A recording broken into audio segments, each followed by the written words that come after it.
Rock and roll. So, ang dami mo rin ginagawa. Yes po. Tapos, Ba't siya yung nawala ng attention? Ba't sa kanya nawala ang attention mo? Ba't hindi dun sa banda?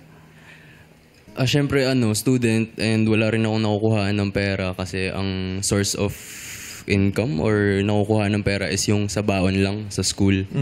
And yung baon na yun, nauubos yun actually pag magde-date kami. Parang, oo. Kasi ikaw Inuubos lagi mo naman pala. nagbabayad. Hindi po. 50-50 po kami ganun palagi. Magpapabili ka kasi ng long dress na green eh. Estudyante pa lang. Estudyante pa lang po kami. Nagpabili siya ng long dress na green. Oh. Pero aware ka na sa rason niya, hindi niya sinabi. Sa sitwasyon niya. Ano naman po sa akin, hindi naman po yung effort lang na magkikita kami and all, ganon. Parang yung effort ng sa time, assurance, nawawala na po kasi. Pero nung panahon na yun, hindi ko po naiintindihan. Pero nung pinag-isip-isipan ko nung wala na kami, tsaka ko lang po na-realize na kaya pala hindi ko na natatanggap yun kasi meron din siyang pinagdadaanan on his own. Yun. Kaya naintindihan ko naman siya kaso lang wala na kami nung naintindihan ko. So, nabobornot ka na rin. Nababagot-bagot ka na sa kanya rin yun. Naiibwisit ka na, di ba? Yung panahon na po yun, yung 14, yun nagbigay po siya ng flowers. Bumabawi na po siya sa akin nun. Kasi nararamdaman niya na pasuko na po ako sa relasyon namin. Kasi parang hindi na nare-reciprocate yung binibigay ko sa kanya. Kaya bumabawi na po siya sa akin nun. Kaso nga lang po, nung gabi na yun, ako po kasi, ang isa pa pong pinag-aawayan namin lagi is siya sponty. Tapos ako gusto ko, spontaneous siya. Yes, opo. Gusto niya pag magde-date kami, magkita kami dito, tapos bahala na kung saan kami dalhin. Tapos ako naman po, gusto ko po palagi planado. Kasi po, isang beses lang po kami nakikita sa isang buwan.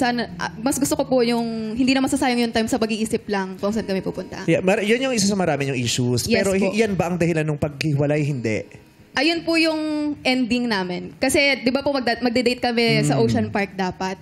Tapos po, 17 dapat kami mag-Ocean Park. 16 po ng buong araw, hindi po siya nagparamdam. Hindi ko po alam kung bakit. Yun pala, galing siyang school, tapos sa sobrang pagod na sa school, nakatulog siya. Tapos gabing-gabi na po siya nag-chat sa akin na, bukas tuloy tayo ah. Eh di ako hindi na naman po ako nakapag-prepare. Ang magiging ending po nun, spontaneous na naman po kami kinabukasan. Tapos sinabi ko po sa kanya nun, wag na lang kaya tayong tumuloy. Pero hindi po nun ibig sabihin, ayoko na siyang kitain kinabukasan. Parang gusto ko lang nalambingin mo naman ako kasi pumalya ka na naman. Parang ganun lang po. Kaso nga lang po, nung time na yun, wrong timing pala na gusto kong magpalambing. Kasi sa sobrang pagod niya, sumabog na po siya nun. Tapos sinabi niya na sa akin. Buti buo ka ngayon.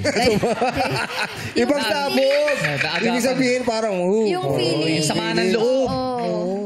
Ayun, nag-open up po ako sa kanya na parang hindi mo ako pinapakinggan. Kala ko ba ayusin na natin to? Kasi nga, nung panahon na yun, nakikitaan ko na ng hope na hindi na hihinto na yung alangan situation ng relasyon namin kasi bumabawi na siya, nakikinig na siya. Tapos biglang gano'n na naman.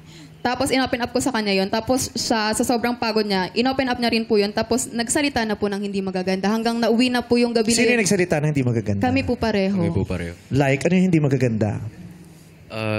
So sobrang Ang galit. marunong gilagid mo, alam mo ba? Nagtitiis lang kasi pero marunong gilagid mo. Bakit ikaw? Ang baho kayo ng bulok mong ingrown 3 months hindi pa gumagaling. Masasakit na salita, no?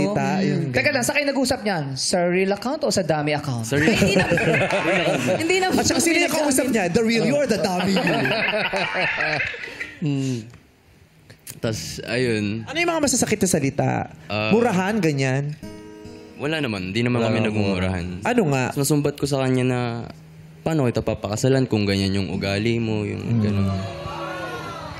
Actually, maraming nakakabitaw ng ganyan.